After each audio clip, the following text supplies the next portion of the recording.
प्रसंगी या ठिकाणी उपस्थित असणारे कडाळे गुरुजी, शेलार गुरुजी, त्याचप्रमाणे निलेशजी भालेराव, आपण सर्व धम्म उपासक आणि उपासिका, आजचा दिवस आपल्यासाठी इतका महत्त्वपूर्ण आहे की डॉक्टर बाबासाहेब आंबेडकरांनी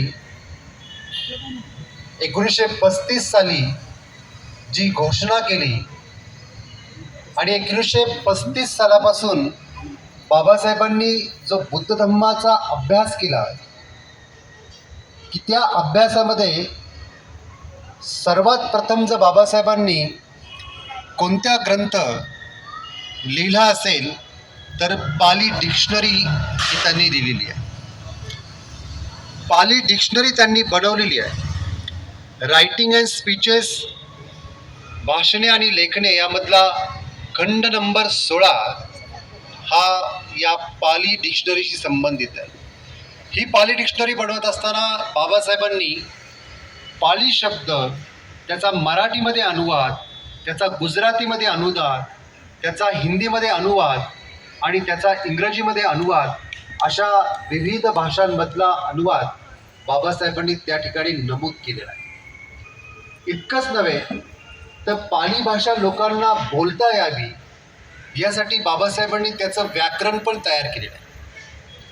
आणि व्याकरणच नव्हे तर एकमेकांशी संवाद कसा साधायचा पाली भाषेमधून, तर तो संवाद देखील बाबासाहेबांनी त्या ग्रंथामध्ये नमूद केलेला आहे. सांगण्याचा मुद्दा असा आहे की बाबासाहेबांना भगवान बुद्धांच्या प्रति श्रद्धा आणि भगवान बुद्धांच्या धम्माच्या संदर्भात त्यांचा जो अभ्यास जो आहे, हा अभ्यास 1935 नंतर त्यांनी इतका व्यापक केला की साऊथ इंडियामध्ये, दक्षिण भारतातील अयोध्यादास यांचं कार्य आणि या कार्याचा इतिहास बाबासाहेबांनी अभ्यासला आणि तिथे जे अयोध्यादास यांचं काम करणारे पी लक्ष्मी नरसू होते, या पी लक्ष्मी नरसूंना जाऊन बाबासाहेब भेटले. 1896 साली अयोध्यादास यांनी बुद्ध धम्माचा स्वीकार केला होता आणि अनेक अनुयायांना घेऊन त्यांनी बुद्ध धम्माचा स्वीकार केला होता. आणि त्यामध्ये सर्वच्या सर्व ज्या जाती होत्या, या सर्व जाती म्हणजेच त्यावेळेचं एक डाऊन ट्रोडन सोसायटी ज्याला आपण म्हणतो, ज्याची अनुसूची SC ST मध्ये आपण करतो, त्या सर्व जातींना घेऊन अयोध्यादास यांनी 1896 साली बुद्ध धम्माची दीक्षा घेतली.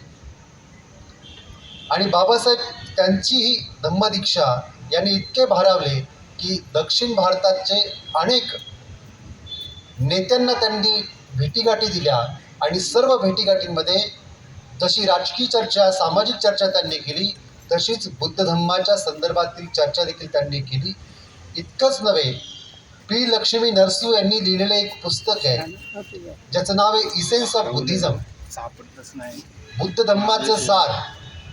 या इसेन्स ऑफ बुद्धिझमचं रिप्रिंट, पुनर्प्रकाशन करण्याचं काम हे बाबासाहेबांनी त्यावेळेस केलं.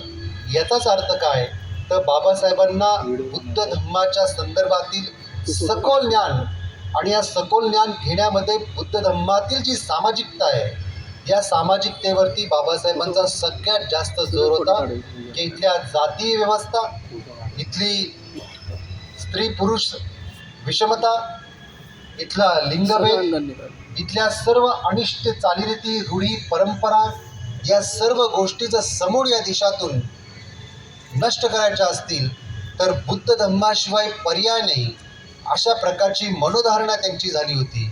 आणि त्याच दरम्यान बाबासाहेबांनी महाबोधी सोसायटीसाठी एक लेख लिहिला आणि त्या लेखाचं जे नाव त्यांनी दिलं, the future of Buddha's religion, भगवान बुद्धांच्या धर्माचं भवितव्य. आणि हे भवितव्य स्पष्ट करत असताना बाबासाहेबांनी त्या ठिकाणी सांगितलं की या ठिकाणी या धर्माचे अनुयायी फार कमी आहेत. जोपर्यंत अनुयायींची निर्मिती होत नाही आणि अनुयायी ही विचारधारा लोकांमध्ये निर्मित करत नाही, याचं प्रबोधन करत नाही, तोपर्यंत बुद्ध धम्म या ठिकाणी वाढू शकणार नाही. बुद्ध धम्म जर वाढायचा असेल तर आपल्याला इथले अनुयायी तयार करणे गरजेचं आहे आणि अनुयायी तयार करत असताना त्यांच्यामध्ये धम्म वारंवार सांगणे गरजेचं आहे. जितकं तुम्ही याचं प्रबोधन कराल तितकी लोकांची मनोअवस्था धम्म घेण्यासाठी ही प्रवृत्त होईल आणि लोक धम्माची दीक्षा घेतील, धम्म स्वीकार. या सर्व घटना ज्या आहेत या सर्व घटना 1956च्या अगोदरच्या आहेत. या सर्व घटनांमध्ये आणखी एक महत्त्वाची घटना जी आहे की 1935 साली बाबासाहेबांनी ज्यावेळेस रमाई गेल्या त्यावेळेस रमाईंना हिरव्या रंगाची साडी घालू नका असं म्हटलं. त्या स्त्रियांना त्यांनी विनंती केली की सफेद रंगाची रमाईला साडी घाल. ही बुद्धिस्ट परंपरेतला जो सफेद रंग वापरण्याची जी पद्धती आहे किंवा ज्या संस्कृतीचा तो भाग आहे, बाबासाहेबांनी दीक्षा घेण्याच्या अगोदर 1935 साली बाबासाहेबांनी या प्रकारची विचारणा त्या ठिकाणी मांडली होती. इतकंच नव्हे, बाबासाहेबांच्या वडिलांची पुण्यतिथी होती आणि या पुण्यतिथीला बाबासाहेबांनी तिथल्या विद्यार्थ्यांना, जे मुंबईमध्ये राहत होते, जे अनेक खेड्यापाड्यातून मुंबईला शिकण्यासाठी गेले होते, अशा सर्व लोकांना, अशा सर्व विद्यार्थ्यांना बोलवून त्यांना जे भोजन दिलं ते भोजन त्यांनी व्हेज भोजन न देता नॉनव्हेज दिलं आणि त्यांनी प्रथम या पूर्वीच्या परंपरागत चालीरीती रूढी परंपरेला तह देण्याचा प्रयत्न केला. त्याचं कारण सांगत असताना बाबासाहेब असं म्हणतात की ही जी मुलं आहेत यांना सकस आणि पोषक इथं मुंबईमध्ये आहार भेटत नाही. ते कधी अन्न भेटतं कधी अन्न भेटत नाही अशा अवस्थेमध्ये राहतात, शिक्षण घेतात आणि त्यांना चांगल्या प्रकारचं अन्न भेटलं पाहिजे, त्यांना प्रोटीन्स भेटले पाहिजे. म्हणून मी या सर्व विद्यार्थ्यांना या प्रकारचं नॉनव्हेज जेवण दिलं, जे पुण्यतिथीला बाबासाहेबांनी दिलं होतं त्यांच्या वडिलांच्या. सांगण्याचं तात्पर्य एकच की ज्या अनिष्ट चालीरीती रूढी परंपरा ज्या होत्या या सर्व बदलण्याची क्रिया जी चालवली होती बाबासाहेबांनी, ते 1935 सालापासूनच नव्हे, तो 1927 ज्यावेळेस महाडचा 14 तारखेचा सत्याग्रह झाला तेव्हापासूनच बाबासाहेबांनी बुद्ध धम्माच्या प्रती त्यांचं असणारं प्रेम, त्यांची असणारी श्रद्धा आणि त्यांनी या संस्कृतीला तडा देण्यासाठी उचललेलं पाऊल की जे आपण पाहतो की मनुस्मृतीचं दहन, या सर्व गोष्टी एक पार्श्वभूमी तयार करत होती. ती पार्श्वभूमी बुद्ध धम्म स्वीकारण्याची. आणि म्हणून नाशिक या ठिकाणी त्यांनी जी घोषणा केली की मी हिंदू धर्मात जन्माला आलो, हे माझ्या हातात नव्हतं, परंतु मी हिंदू म्हणून मरणार नाही हे मात्र निश्चितपणे माझ्या हातात आहे. आणि म्हणून या ठिकाणी बाबासाहेबांनी मुक्ती कोण पथे नावाचं जे भाषण केलं ते अतिशय उद्बोधक अशा प्रकारचं भाषण आहे की जर तुम्हाला स्वातंत्र्य हवं असेल, जर तुम्हाला समता हवी असेल, जर तुम्हाला बंधुता हवी असेल, जर तुम्हाला न्याय मिळवायचा असेल तर तुम्ही धर्मांतर करा. धर्मांतराशिवाय तुम्हाला तरुण पाहिजे. त्याचं उदाहरण देत असताना बाबासाहेब असं म्हणतात की इथं जातीवाद इतका फोपवलेला आहे. प्रवासामध्ये असणारा एक व्यक्ती दुसऱ्या व्यक्तीशी चांगलं वर्तन करतो आणि जेव्हा त्याला कळतं की याची जात ही खालच्या दर्जाची जात आहे त्यावेळेस त्यांच्या या चांगल्या प्रवासाचं परिवर्तन हे भांडणामध्ये होतं आणि शिवाशिव झाली म्हणून तो त्या व्यक्तीला शिवीगाळी करतो आणि हाकलून देण्याचा प्रयत्न करतो. म्हणून बाबासाहेब असं म्हणतात की ही जी जाती व्यवस्था आहे ही जाती व्यवस्था इतकी रगारगामध्ये प्रत्येक माणसाच्या ही पूर्णपणे प्रत्येक व्यक्ती याने इतका ग्रसित झालेला आहे की तो जातीय व्यवस्थेने इतरांशी व्यवहार करतो म्हणजे करतोच. आणि म्हणून बाबासाहेब असं म्हटले की फक्त धर्मांतरच नव्हे तर नामांतर करणे देखील खूप आवश्यक आहे. नामांतर म्हणत असताना बाबासाहेब म्हणतात जे आडनाव तुमचं जात प्रदर्शित करतं ती सर्व आडनावं तुम्ही बदलून टाका. तुमची जात त्याच्यातून प्रदर्शित होणार नाही अशा प्रकारची आडनावं लावणे हे खूप गरजेचं आहे. उत्तर भारतामध्ये जर आपण पाहिलं तर अनेक लोकांनी बौद्ध, काश्यप, शाक्य किंवा पाल अशा विविध आडनावं त्या ठिकाणी लावलेली आहेत आणि त्यामुळे त्यांच्या कोणत्या जाती आहेत त्या सूचित होत नाही, मात्र ते बुद्धिस्ट आहे याची मात्र आयडेंटिफिकेशन होतं. आपल्याकडे देखील या प्रकारची चळवळ चालवणे खूप आवश्यक आहे. कारण की आजचा जो काळ आहे हा काळ या सर्व बाबासाहेबांनी जी चळवळ केली, धम्म आपल्याला दीक्षा दिली, या सर्व गोष्टी लोक विसरून इतर धर्माच्या चालीरीती, रूढी, परंपरा या सर्व गोष्टी करण्यासाठी पुन्हा प्रवृत्त झाली आहे. बाबासाहेबांनी सांगितलेल्या 22 प्रतिज्ञेपैकी पहिल्या ज्या 8 प्रतिज्ञा ज्या आहेत, या 8 प्रतिज्ञा आज लोकांनी तोडून मोडून टाकल्या. आणि जास्तीत जास्त तुम्ही जर सोशल मीडिया प्रत्येकाचा चेक केला तर या सोशल मीडियावरती कुणी गणपतीच्या हार्दिक शुभेच्छा देत आहे, कोणी कुठल्या देवतेच्या हार्दिक शुभेच्छा देत आहे, कोणी वर्षावासाच्या नावाखाली नवरात्रीचे उपवास करते, कोणी पितृपाठ करते आणि म्हणते की आम्ही वर्षावासातली पूजा करतोय. अशा पद्धतीचे विडंबनात्मक व्यवहार हे सर्व लोक आज पाळत आहे. आज बुद्ध धम्माला खऱ्या अर्थाने बाबासाहेबांच्या या 22 प्रतिज्ञा विसरण्याचं काम जोरात या समाजामध्ये चाललेलं आहे. परंतु आपण सर्व लोक या प्रकारचा संकल्प केला पाहिजे की बाबासाहेबांच्या 22 प्रतिज्ञा ज्या आहेत, ज्याला बाबासाहेब म्हणतात की दूषित पाणी स्वच्छ पाण्यामध्ये मिसळू नये, म्हणून या 22 प्रतिज्ञा मी या ठिकाणी दिलेल्या आहेत. एक स्वच्छ झरा जो असतो ज्याच्यामध्ये सर्व लोक पाणी पिऊ शकतात, अनेक प्राणी पाणी पिऊ शकतात, अशा स्वच्छ झरा म्हणजे बुद्ध धम्म आहे. आणि या जोपासना करणे, हा बुद्ध धम्म जपणे, हा बुद्ध धम्म वाढवणे, हा बुद्ध धम्म रुजवणे, हे सर्व काम आपल्यावरती आलेलं आहे. आणि हीच सर्वात मोठी जबाबदारी. आज आपल्याला नवीन गोष्ट करायची नाहीये. आज जे आपल्याकडे आहेत त्याला आपल्याला टिकवायचं आहे. आणि हे टिकवत असताना आपल्या कुटुंबामध्ये, आपल्या अवतीभोवती, आपल्या शेजाऱ्यांमध्ये हा बुद्ध धम्म कशा पद्धतीने रुजवला पाहिजे, कसं प्रत्येक व्यक्तीचं प्रबोधन हे झालं पाहिजे आणि प्रत्येक व्यक्ती हा बुद्धिस्ट बनला पाहिजे, याविषयी आपण नेहमी इतरांना चांगल्या प्रकारचा सल्ला हा सम्यक वाचेद्वारे आपण द्यायचा आहे. कारण की आपलं जे आचरण आहे हे आचरण बौद्ध पद्धतीचं असेल तरच इतर व्यक्ती जो आहे तो व्यक्ती तुमचं अनुसरण करू शकेल, अन्यथा तो तुमचं अनुसरण करू शकणार. आणि म्हणून बाबासाहेबांनी दिलेली ही धम्मक्रांती, या क्रांतीचे जे बीज आहे सामाजिक आहे, या क्रांतीचं जे बीज आहे धार्मिक आहे, या क्रांतीचं जे बीज जे आहे हे वैज्ञानिक आहे, या क्रांतीचं जे बीज आहे सौंदर्यशास्त्राच्या निगडीत आहे. अशा बहुअंगी स्वरूपामध्ये हा धम्म आहे. आणि हा धम्म बाबासाहेबांनी आपल्याला एका रत्नाप्रमाणे दिलेला आहे आणि त्याची जोपासना करणे हे आपल्यासाठी अत्यंत महत्त्वाचं काम आहे. म्हणून या 69 वर्षामध्ये आपली किती प्रगती झाली, किती अधोगती झाली, हे देखील आजच्या दिवशी आपण पाहणे गरजेचं आहे. हा खऱ्या अर्थाने एक सिंहावलोकन करण्याचा दिवस आहे. आणि सिंहावलोकन करत असताना समाजाची सामाजिक प्रगती ही शैक्षणिक, आर्थिक आणि बौद्धिक या स्तरावरती आहेच आहे, परंतु ती सांस्कृतिक आणि संस्कृतीच्या पद्धतीने देखील विकसित होती का नाही हे देखील पाहणे तितकंच महत्त्वाचं आहे. आणि याचं जर आपण परिमार्जन केलं तर फार कमी लोकांमध्ये बुद्ध धम्माच्या संदर्भामध्ये फार कमी माहिती आहे. जी काही माहिती आहे ती सर्व लोक सोशल मीडियावरती व्हॉट्सअपचे मेसेज वाचून, फेसबुकचे मेसेज वाचून लोक जमा करतात आणि तीच इतरांना सांगत असतात.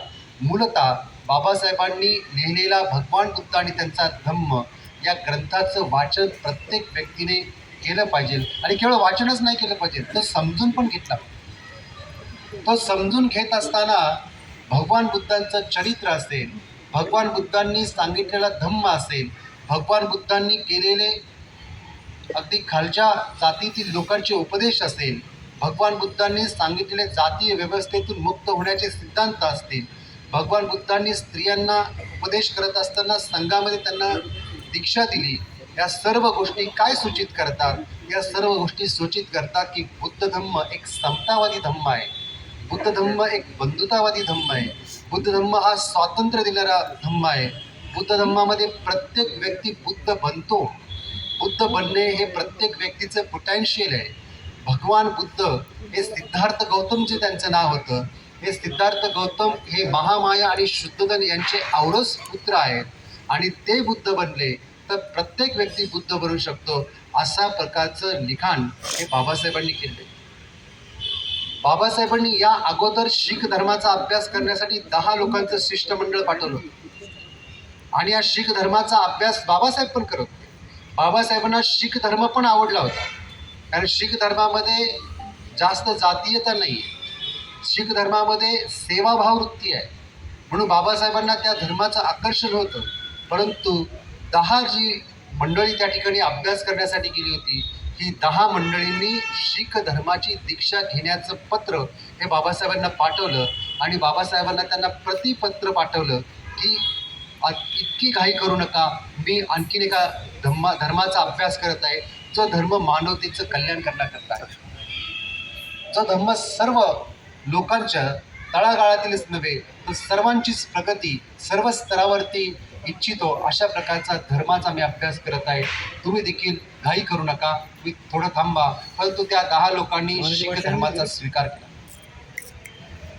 बाबासाहेबांनी काही मंडळींना ख्रिश्चन धर्माचा अभ्यास करण्यासाठी ख्रिश्चन मिशनरी ज्या ख्रिश्चन मिशनरींचा स्वतः बाबासाहेबांनी पण अभ्यास केला, तेव्हा त्यांना असं लक्षात आलं ख्रिश्चन लोक गोरगरीब लोकांना दीक्षा देतात, त्यांच्यामध्ये कन्वर्ट करून घेतात, कन्व्हर्शन नंतर ते त्यांना वेगळं करतात आणि त्यांचं वेगळं ग्रुप तयार करतात. त्याला ते मराठी मेथोडिस्ट किंवा प्रोटेस्टंट असं म्हणतात. आणि त्यांच्याशी व्यवहार करत असताना ते पुन्हा त्यातली जाती व्यवस्था जशी त्या तशी जाते. याचं सर्वात मोठं उदाहरण जर नगरमधलं तुम्ही धर्मांतर पाहिलं ख्रिश्चनिटीमधलं, तर हे नगरमधलं धर्मांतर जास्तीत जास्त प्रमाणामध्ये हे सर्व अस्पृश्य लोकांनी SC/ST मधल्या लोकांनी त्या ठिकाणी धर्मांतर केलं. पण त्यांचा स्तर आणि त्यांच्या कामाच्या पद्धती आहेत तशाच नाही.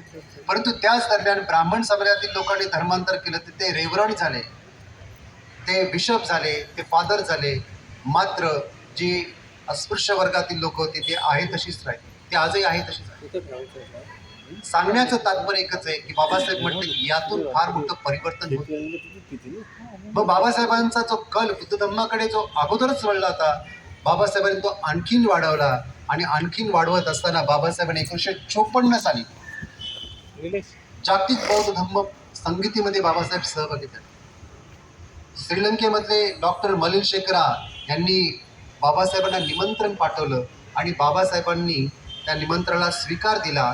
1954 साली बाबासाहेबांनी धम्मदीक्षा घेतली.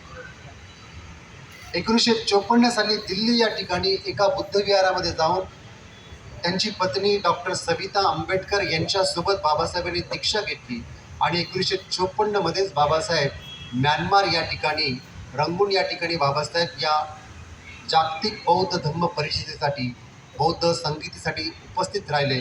आणि बाबासाहेबांना त्यावेळेस त्यांनी जो विषय दिला होता बोलायला, तो विषय होता बुद्ध की कार्ल मार्क्स, बुद्धा और कार्ल मार्क्स, भगवान बुद्ध का कार्ल मार्क्सची फिलॉसॉफी. कारण की जगामध्ये कार्ल मार्क्सची फिलॉसॉफी इतकी जास्त फोपावली होती. रशियासारखा देश हा पूर्णपणे कम्युनिस्ट बनला आणि त्याच दरम्यान अनेक राष्ट्र ही कम्युनिस्ट बनण्याच्या यादीमध्ये. आणि त्यावेळेस बाबासाहेबांना दिलेला हा जो विषय होता, हा अतिशय सामाजिक उन्नतीचा, सामाजिक परिवर्तनाचा विषय होता. आणि बाबासाहेबांनी त्याचं विश्लेषण करत असताना की मार्क्सवादाचं विश्लेषण करत असताना असं केलं की कितीही जरी साम्यवाद जरी माणसामध्ये निर्माण झाला, किती जरी मालक जे आहेत त्या मालकांच्या नफ्यातील हिस्सा कामगार वर्गाला मिळाला, तरी देखील कामगार हे मालक बनू शकतात आणि मालक हे नोकर बनू शकतात. सर्कल हे पुन्हा आहे त्याच ठिकाणी फिरू शकतात. जे आता भांडवलदार आहेत ते भांडवलदार हे कामगार बनू शकतात आणि कामगार जे आहेत हे पुन्हा भांडवलदार बनतात. इतकंच नाही तर बाबासाहेबांनी सांगितलं की मार्क्सच्या या सर्व थेरीमध्ये प्रत्येक माणसामध्ये आर्थिक समता आणण्यासाठी जे ते प्रयत्न करतात, त्या आर्थिक समतेतून एक स्तर इतका वाढतो की व्यक्तिगत प्रॉपर्टी न होता ती सर्वच्या सर्व प्रॉपर्टी ही शासनाची होऊन जाते. शासन एक हुकुमशाही पद्धतीने, एक डिक्टेटर पद्धतीने तुमच्याशी वागू शकतो. म्हणजे आज जी रशियाची परिस्थिती आहे, आज जी कोरियाची, नॉर्थ कोरियाची जी परिस्थिती आहे, ही परिस्थिती याच प्रकारची. डिक्टेटरशिप जर बनली तर माणसाचं शोषण व्हायला सुरुवात. आणि म्हणून बुद्ध आणि स्तंभामध्ये जर आपण बारकाईने वाचन केलं तर आपल्याला असं लक्षात येईल की समाजाच्या नियमनासाठी त्या ठिकाणी बाबासाहेब म्हणतात एक पोलिसांची व्यवस्था असली पाहिजे, किंवा जर पोलिसांची व्यवस्था जर नसेल तर तशा प्रकारचा मॅजिस्ट्रेट त्या ठिकाणी असला पाहिजे तो समाजातील या सर्व नीतीच्या संदर्भातील आणि व्यवहाराच्या संबंधातील सर्व गोष्टीचं नियमन करू शकतो. परंतु मार्क्सच्या फिलॉसॉफीच्या ज्या कमतरता आहेत, या कमतरता बाबासाहेबांनी दाखवून दिल्या आणि मार्क्सिझम जे भारतामध्ये चालत होते त्यामध्ये जास्तीत जास्त वर्ग हा सर्वच्या सर्व वर्ग हा ब्राह्मण होता. त्याचं वेस्ट बेंगॉलमध्ये सर्वात प्रथम नेतृत्व केलं तर एम एन रॉय यांनी. श्रीपाद अमृत डांगे हे महाराष्ट्रातले त्याचे प्रमुख म्हणून कार्य करत होते, ज्यांनी बाबासाहेबांना एका इलेक्शनमध्ये हरवलं. ते म्हटलं तुमचं मत हे तुम्ही वाया घालवा, पण बाबासाहेबांना देऊ नका. अशा पद्धतीचा प्रचार हे त्यावेळेस श्रीपाद अमृत डांगे यांनी केला. म्हणजे सांगण्याचं तात्पर्य एकच आहे की या मार्क्सवादामध्ये जी साम्यवादता जी आहे ती निर्माण होत असताना त्याच्यातील जे मर्यादा आहे, लिमिटेशन्स आहेत, ह्या लिमिटेशन्स या बाबासाहेबांनी त्या भाषणात दाखवून दिल्या. आणि बुद्धांच्या धम्मामध्ये कुणाला व्यक्तिगत प्रॉपर्टी करण्याची अशी काही बौद्ध भिक्षूंना गरज नाही आहे. बौद्ध भिक्षू कोणतीही व्यक्तिगत प्रॉपर्टी करत नाही, मात्र जे काही त्यांच्याकडे येतं ते सर्वच्या सर्व गोष्टी समाजाच्या कल्याणासाठी लावतात. आणि अशा पद्धतीने ज्या सर्व संपत्तीतून कल्याण साधता येईल असं सर्व तत्त्वज्ञान हे भगवान बुद्धांच्या धम्मामध्ये समाविष्ट झालेलं आहे. याच्यावरती एक सारनाथला फार मोठी कॉन्फरन्स झाली. त्यावेळेचे केरळचे राज्यपाल त्या ठिकाणी बाबासाहेबांच्या इकॉनॉमिक्स, बुद्धिस्ट इकॉनॉमिक्सवरती बोलायला लागले आणि त्यांनी अनेक प्रकारच्या थेरी मांडत असताना बाबासाहेब किती व्यापक दृष्टिकोन मांडत होते हे त्यांनी सांगितलं. त्यांनी सांगितलं की बाबासाहेबांनी जी करन्सी असली पाहिजे ती प्रत्येक देशाची वेगवेगळी करन्सी असतं का म्हणे. बाबासाहेब म्हटले की जागतिक करन्सी एकच प्रकारची असेल तर जगात समता येईल, आर्थिक समता. कारण की बाबासाहेबांनी सांगितलं की प्रत्येक देशाचं जे काही गोल्ड आहे, सोनं आहे, त्या सोन्याचं व्हॅल्युशन हे एकच असतं. परंतु अमेरिकेच्या सोन्याचं व्हॅल्युशन वेगळं, भारताच्या सोन्याचं व्हॅल्युशन वेगळं, अफगाणिस्तानच्या सोन्याचं व्हॅल्युशन वेगळं, इंग्लंडच्या सोन्याचं व्हॅल्युशन वेगळं. म्हणून प्रत्येक व्यक्तीच्या व्हॅल्युशननुसार त्याच्या करन्सीचा रेट ठरलेला आहे. म्हणून आपल्या 1 रुपयाचा रेट 100 पैसे आहे, परंतु अमेरिकेच्या डॉलरचा रेट हा जवळजवळ आज किती आहे, 100च्या पुढे गेला असेल. सांगण्याचं तात्पर्य एकच आहे की बाबासाहेबांनी ज्या विषयावरती भाषण केलं ते भाषण म्हणजे या ठिकाणी बुद्ध धम्म घेण्याची पृष्ठभूमी बाबासाहेबांनी तयार केली होती. आणि ही पृष्ठभूमी ही बाबासाहेबांनी म्यानमार या ठिकाणी सांगत असताना म्हटले मी बुद्ध धर्माचा अनुयायी नाही तर बुद्ध धर्माचा प्रचारक म्हणून या ठिकाणी आलेलो आहे. आणि या ठिकाणी मी तुम्हाला हा निर्देश करत आहोत, तुम्ही भारतातील बौद्धांकडे लक्ष द्या आणि भारतातील बुद्ध धम्माची ही जी लाट येणार आहे या लाटीकडे लक्ष द्या आणि तुम्ही भारतातील बौद्धांना खूप सहकार्य करा. कारण जागतिक दृष्टिकोनातून भारतातले बौद्ध जे आहेत हे बहुसंख्याक आहे आणि भारतीय राष्ट्रीय दृष्टिकोनातून भारतातले बौद्ध हे अल्पसंख्याक आहेत. म्हणून जागतिक बौद्धांशी संबंध प्रस्थापित करणे हे देखील एक काळाची गरज आहे आणि ती आपण सर्व स्तरावरती स्थापन करणे खूप आवश्यक आहे.